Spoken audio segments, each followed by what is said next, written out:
Well, hello there. Gus Gardner, the gardening dog, here today to talk to you about one of the biggest joys in gardening, and that is to have plants in your garden that you can dig up and provide to family and friends.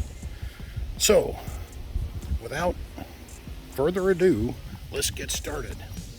Today, we're going to try to dig up some of these beautiful daylilies, some of these irises here, and probably that's it for right here, but we'll dig up some of these kinds of plants, which are a type of Amaryllis, but their common name sounds bad, but it's called a naked lady.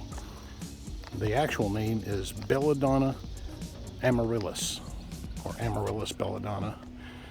So we're going to dig those up as well as a couple of other kinds of plants. Now the reason we're digging these up in our yard, is because these plants, the daylilies and the irises and the lilies, we'll call them that, although more an amaryllis, all require full sun.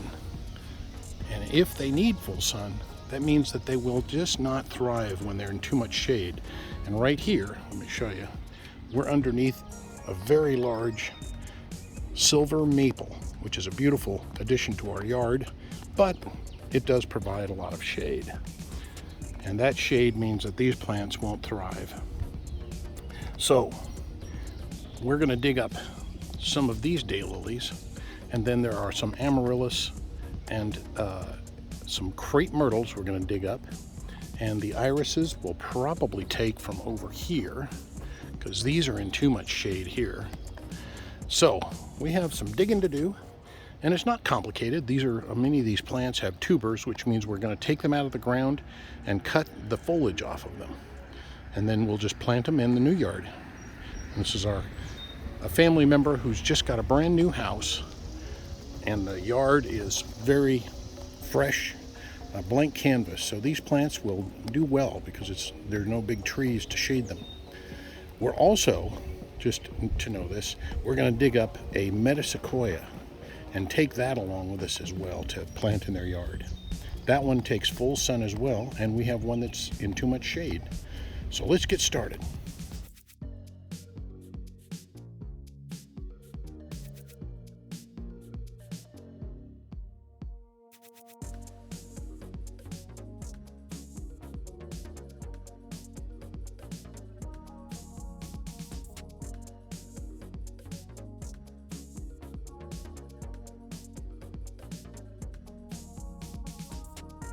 Well, that didn't take long. And just that little section over there, let's see where we were, right in here. That little section, we got 17 plants out of, 17 daylilies. And even if they were, say, $5 each, that's still a lot of money that we've been able to save by just dividing and separating plants that really are in the wrong place anyway. So what we're going to do with these is just simply put them into a plastic grocery bag, because we're going to be planting these right away, so we don't need to do anything special like putting mulch or anything with them to keep them wet. So let's keep going here. I'll show you how many we can get.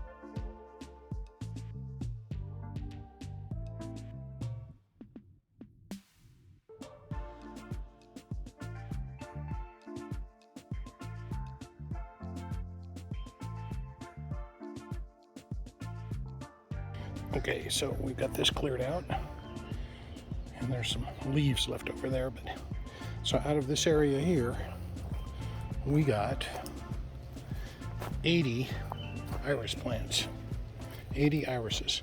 So that's 70 of the daylilies and 80 of the irises. Now, by the way, these are bearded irises because of the shape of the flower. Looks like it has a little beard on it. And these are purple with a white fringe for a flower, mostly. Now, there could be some yellows mixed in there, I'm not sure. So now we're going to get started on the Amaryllis, or the naked ladies, and we're going to get a Japanese Magnolia or two. These are all freebies from the yard. Some Nandinas. We'll just keep going. So just for a matter of perspective, this is where the daylilies came out of. This is where the irises came out of. So we have 150 plants out of this small area here. That's how gardening is sometimes. So just again, another matter of perspective. This whole area in here was kind of weedy and had some wild plants, kind of like down right there where that looks pretty wild. Cleared it up and put all these daylilies in, and all of these came from the same place we just took those other ones. Those other ones we just took up, sprang up after we thinned all of these out. These have already bloomed this year. We have a nice zinnia right there. That's not a daylily. But we're also going to take our Amaryllis from up in here. It's way too shady for them.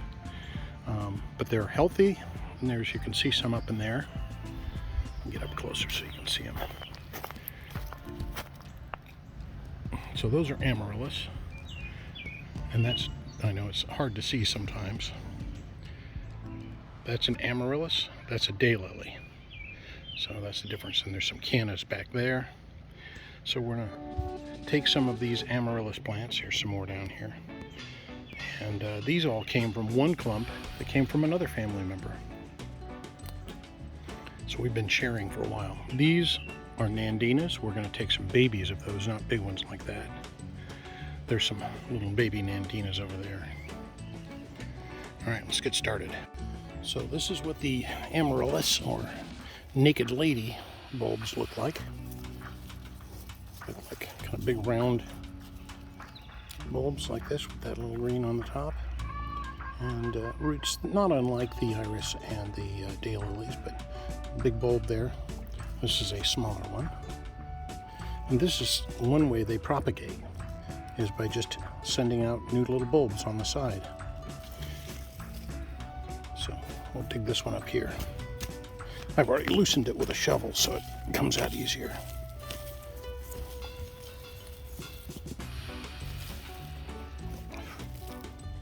There we go. So we'll keep going. We have 4 of those already. And those are more expensive in the nursery stores. Those are probably $10 each. So that's kind of a nice thing to be able to do. We got those from my mom, and she got them from her mother-in-law. And so we have affectionately called these Grandma's lilies, even though they're not a lily, they're an amaryllis, but or naked ladies. But so they get passed down in the family, known affectionately as Grandma's lilies. All right, let's get some more of them. All right, we got 11 of the Amaryllis, and now we're going to take some of these. This is a Japanese Magnolia. In fact, we had a video on that. I'll put a little thing at the top here, right there, that shows you the day we cut all these out from underneath the Japanese Magnolia we have, which has a beautiful purple bloom and gets huge. And these are just some of them. I think at one point I counted 60 or 70 plants I took out, and we just stuck them around the yard in places we thought they'd be all right until we move them to their new home. So in this case, we'll probably take 4 or 5 of these because they get big. We don't need to take too many right now. So let's take those out now.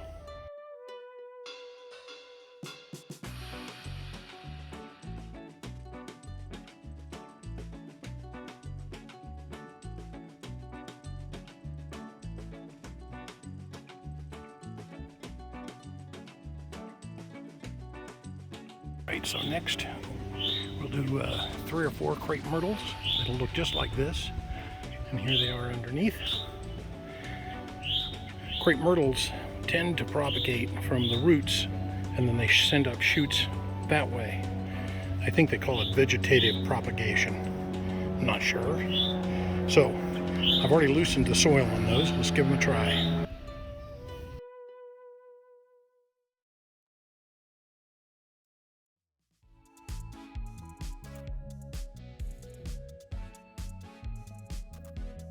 And lastly, we'll take some Nandinas. That's these huge things here. And we're not going to take any of the big ones. We'll take the little babies that are down below. I don't know if you can see, but they're just everywhere. Just masses and masses. All these little things here are all little baby Nandinas. See back there, the same thing. These are really pretty. They're evergreens. So you've got winter, and you've got beautiful red berries during the winter as well. You can see just the final, oops, my thumb out of the way. See the final amount of the berries here. See them there. But those are red berries during the winter, during Christmas time. So they're lovely plants, and they're about as indestructible as they come. They can go shade and sun and any kind of soil, and so they're a lovely plant to have in the yard. And they don't really propagate too badly. I mean, they will here, but it's easy enough to dig them up and get rid of them if need be. So I wouldn't call them invasive. By the way, those are burning bushes, kind of look the same, but it's a different kind of a bush. Okay, let's get some babies out of here. All right, so we've dug a few up from here and a few there, and here we go. I lost track at about 15 or 20 plants. Some big, some very small. So that's more than enough to start the yard going. And as you can see, they will propagate themselves. All right, let's get them all packed up here. And go look at our full tally. Now let's dig this Metasequoia up here. That'll be real nice. Add that to their yard too. It's just a little too shady over here for it, I think. All right then, everything is dug up now. We have here, we have our Japanese Magnolia. Here we have our daylilies. Here we have our, oops, that's our Amaryllis daylilies. We've got Crepe Myrtles right in here. We've got Nandinas here. We have irises here. And back there is our, oops, there it is right there. There is our Metasequoia. So we have 1, 2, 3, 4, 5, 6, 7, 8, 9 containers. Hopefully we can get that all in the back of the car and take it to where we're going. We'll get it in there. All right, this is Gus Gardner signing out, saying happy trails on your projects too. Bye.